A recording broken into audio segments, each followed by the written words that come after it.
Étant donné un morphisme de groupe, on appelle noyau du morphisme de groupe l'ensemble des éléments du groupe de départ qui ont pour image par F l'élément neutre du groupe d'arrivée.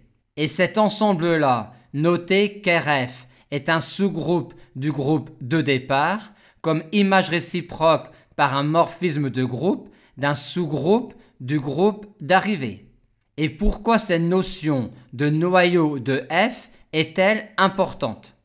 Car pour un morphisme de groupe, on pourra caractériser l'injectivité de F autrement que par la caractérisation générale en utilisant la notion de noyau de F. En effet, pour un morphisme de groupe, F est injective si et seulement si il n'y a dans le noyau de F que l'élément neutre du groupe de départ.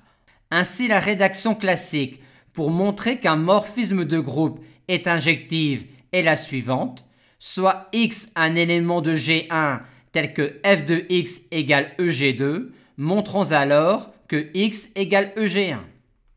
Montrons maintenant cette caractérisation particulière de l'injectivité pour un morphisme de groupe.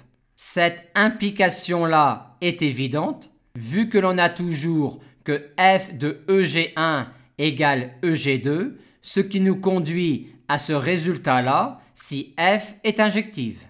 Montrons maintenant l'implication réciproque. Considérons donc des éléments x, y de G1 tels que f de x égale f de y et montrons alors que x égale y. On a tout de suite ces équivalences-là.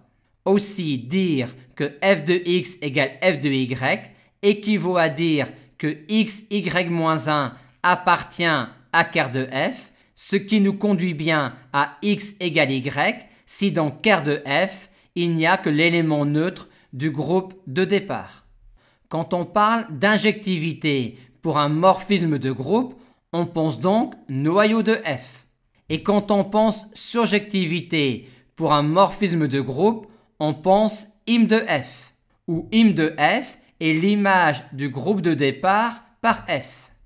Et cette formulation-là de la surjectivité de f est valide pour toute application quelconque de G1 dans G2. Elle n'est donc pas spécifique au morphisme de groupe, mais quand on a un morphisme de groupe, im de f est un sous-groupe du groupe d'arrivée et on aimera donc voir la surjectivité de f pour un morphisme de groupe avec cette vision-là.